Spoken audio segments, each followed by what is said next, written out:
Bonsoir François, bonsoir à tous. Application d'une promesse de campagne, Emmanuel Macron renoue avec le service militaire. Garçons et filles de 16 à 18 ans, le détail en exclusivité pour Europe 1 avec Didier François dès le début de ce journal.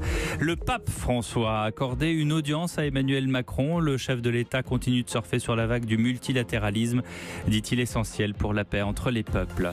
Des bateaux en Méditerranée et des migrants en perdition. L'Aquarius se met de faire demi-tour à Malte et en Sicile alors qu'il ne s'agissait que d'une escale technique. Et puis le foot, vous venez de le vivre sur Europe 1. L'Argentine et la Croatie qualifiées, tandis que les Bleus ont fait un match nul à tout point de vue. Vous entendrez les supporters. À suivre aussi la météo de Christine Peña. Demain, encore une journée très estivale. La bourse aussi avec Didier Hameau et les unes du lendemain. Ce mercredi, en Conseil des ministres, sera présenté le service national universel pour les jeunes. Emmanuel Macron avait promis d'y revenir pendant sa campagne présidentielle. Didier François, vous pouvez nous en donner les contours. D'abord, qui est-ce que cela va concerner ? Eh bien, ça concerne tous les jeunes, garçons, filles, âgés de 16 à 18 ans, soit l'ensemble d'une classe d'âge. C'est ça qui est intéressant parce que ça permettra de faire un bilan de santé complet de chaque génération et puis surtout de déceler très tôt l'illettrisme, voire l'analphabétisme, pour réagir beaucoup plus vite aux problèmes de décrochage qui touchent quand même un jeune sur 10. Et puis comme ces jeunes seront formés ensemble dans des structures de type pensionnat ou centre aéré, eh bien cela créera un peu de mixité sociale, ce qui est toujours une bonne chose pour la cohésion nationale, parce que c'est bien ça l'objectif principal, renforcer le civisme, faire connaître les règles de la République. Et combien de temps est-ce que ça va durer ? En fait, un petit mois, 2 périodes obligatoires de 12 jours chacune pendant les vacances scolaires, avec une période initiale commune à l'ensemble des jeunes qui servira à former des citoyens capables de réagir à une situation de crise, avec un apprentissage des savoir-faire de base de ce qu'on appelle les logisticiens de la sécurité civile, donc lecture de cartes, orientation, utilisation d'une radio pour envoyer un compte-rendu, ce qui permettra de les intégrer dans un poste de secours de la Croix-Rouge ou de la protection civile en appui de secouristes de ces organisations. Et puis lors de la deuxième période de 12 jours, l'année suivante, eh bien, les jeunes choisiront une formation spécifique dans l'un des 5 domaines qui sont santé et aide à la personne, éducation et tutorat, environnement et développement durable, culture et numérique, et bien évidemment défense et sécurité. Ce sont des stages qui permettront de préparer un service civique de 3 à 6 mois dans l'une de ces spécialités, mais qui lui ne sera que volontaire. Il n'y aura pas d'obligation sur cette deuxième phase. L'idée, c'est bien d'inciter fortement les jeunes à s'engager au service du pays. Merci Didier François. Emmanuel Macron est à Rome. Le chef de l'État est allé à la rencontre de l'exécutif italien, mais aussi et surtout aller rendre visite au souverain pontife, le pape François. Entrevue de près d'1 heure au Vatican sur des thèmes comme la laïcité, mais aussi le climat. Écoutez le président juste après cette rencontre. Cette journée, qui pour moi donc était l'occasion d'un premier échange en profondeur avec le pape, et avec plusieurs objectifs. Un premier objectif qui est aujourd'hui de faire comprendre quelle est la stratégie, la politique de la France, qui sur le plan international défend une diplomatie des biens communs et un multilatéralisme fort.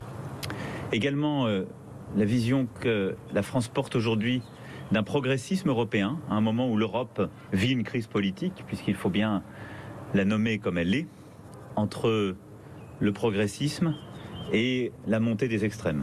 Et c'était aussi pour moi l'occasion de partager quelques-uns des sujets qui ont pu être des points soit d'incompréhension, de malentendus entre l'Église catholique et la France durant les dernières années, et sur lesquels la société française continue d'évoluer et sur lesquels il est important qu'un dialogue respectueux se noue pour que chacun trouve légitimement sa place. Emmanuel Macron à Rome avec Virginie Riva, le président français qui a critiqué l'ONG Lifeline qui, rappelons-le, a recueilli plus de 200 migrants à bord de son bateau.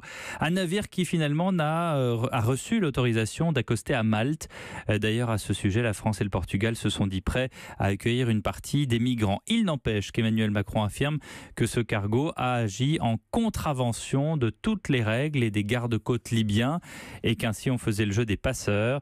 De son côté, l'Aquarius a dû mettre cap sur Marseille. L'escale technique qu'il voulait faire à Malte et à Catane n'a pas été autorisée. Situation incompréhensible et surtout coûteuse. À Marseille, Nathalie Chevance. Il n'y a plus aucun migrant à bord. Pourtant, l'Aquarius a eu bien du mal à trouver un port de ravitaillement. Une escale purement technique pour réparer, contrôler les équipements et relever l'équipage. SOS Méditerranée s'est adressé en priorité aux autorités italiennes et maltaises dont les ports sont les plus proches des eaux libyennes, là où le bateau se trouve en ce moment.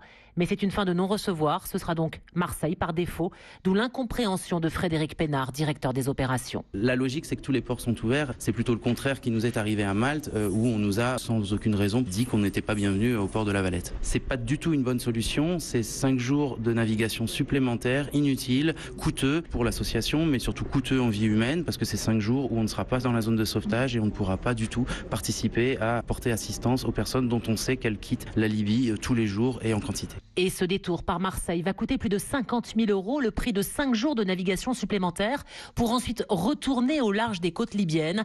Une escale qui n'a rien de politique, assure SOS Méditerranée, qui affirme ne pas avoir vocation à débarquer des migrants dans les ports français, beaucoup trop éloignés des zones de naufrage.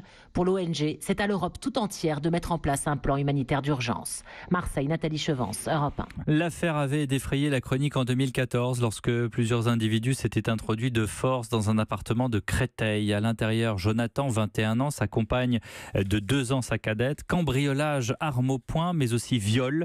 Le tout sur fond d'antisémitisme. Ce procès s'est ouvert aujourd'hui. C'est la première fois d'ailleurs depuis 4 ans que les victimes ont pu faire face à leurs agresseurs. Chloé Triomphe est aux assises de Créteil. C'est en fait la première fois que Jonathan et Laurine, les 2 victimes, se retrouvent face à leurs agresseurs à visage découvert, car il y a 4 ans, dans leur appartement, ce sont des hommes cagoulés qui s'en sont pris à eux. Mais le face-à-face aujourd'hui n'en est pas vraiment un. Assis l'un derrière l'autre sur les premiers rangs de la salle, c'est de loin qu'ils observent les accusés derrière leur box vitrée. Une journée difficile pour Jonathan. Je suis un peu soulagé de pouvoir avoir vu les individus.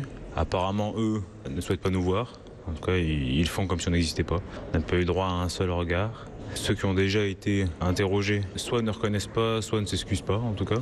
J'espérais qu'ils se comportent comme des hommes, qu'ils reconnaissent et qu'ils assument. Et c'est assez dur de savoir qu'ils étaient là sans que eux l'assument. Car les accusés âgés de 21 à 26 ans reconnaissent partiellement les faits et se rejettent la responsabilité du viol. Leurs premiers mots aujourd'hui n'ont pas révélé grand-chose, si ce n'est le récit de leurs parcours personnels et familiaux respectifs. Ils seront interrogés sur les faits la semaine prochaine, après la déposition des victimes prévue vendredi. Chloé Triomphe aux assises de Créteil pour Europe 1. Vous avez pu le vivre au cours de Bons baisers du mondial avec François Claus, l'Argentine et la Croatie qualifiées toutes deux pour les 8e de finale. Les Argentins, grâce notamment à Messi, ont remporté le ticket sur le fil. Score final 2-1 contre le Nigeria. Score identique pour la Croatie qui bat l'Islande. Résultat des courses, la France affrontera l'Argentine et la Croatie le Danemark. Et France-Danemark, justement, ce match tout à l'heure dans l'après-midi. 0-0, la France s'est qualifiée, certes, mais sans vraiment nous faire rêver. Elle garde la tête de la poule, tandis que l'Australie a perdu contre le Pérou et donc a été éliminée. Précédemment, Martin Lange a suivi la rencontre avec des supporters dans un bar de Paris, dans le 18e. Qu'en ont-ils pensé de ce match ? C'est le match le plus moche de la Coupe du Monde. Et on est un peu déçus, mais après on est premier du groupe, donc ça passe quand même. On va se satisfaire de ça. C'était une purge. C'était une catastrophe. Non, en vrai, c'est pas rassurant. C'est pas rassurant, mais après on joue contre des équipes qui sont en bloc derrière, donc on verra en 8e. On a vu les mêmes faiblesses que d'habitude, il n'y a pas de mouvement, aucune intensité, ça joue à 2 à l'heure. Donc du coup les individualités peuvent pas briller parce qu'il n'y a pas de jeu collectif. On attendait Griezmann comme le leader technique de l'équipe de France, malheureusement c'est pas le cas. On constate que la pression sur ses épaules est trop lourde, c'est dommage. Il manquait un Pogba peut-être pour animer un peu plus le jeu, mais voilà. L'entrée de Fekir a fait du bien. Très important, très bon joueur. Voilà, bonne motivation, Mbappé aussi.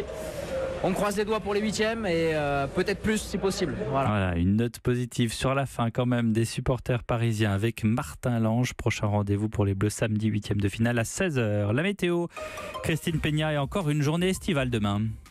En effet, la journée sera très estivale, très ensoleillée sur tout le pays. On notera juste quelques nuages dans le sud-ouest. Ils seront plus nombreux le matin que l'après-midi. Et puis, sur les hauteurs des Alpes ou encore des Pyrénées, on peut avoir un débordement orageux en fin de journée. Avec l'ensoleillement, les températures grimpent encore un peu plus haut qu'aujourd'hui, jusqu'à 27 à Brest et Clermont-Ferrand. Il fera la même température à Toulon et Reims. C'est vous dire si les températures seront homogènes sur tout le pays. Jusqu'à 29 degrés donc Reims et Toulon, 30 degrés à Marseille comme à Paris, 31 à Rennes, à Bordeaux, mais aussi à Chambéry et Grenoble, et jusqu'à 34 degrés du côté d'Albi. Ça sera la ville la plus chaude demain. Merci Christine Peña.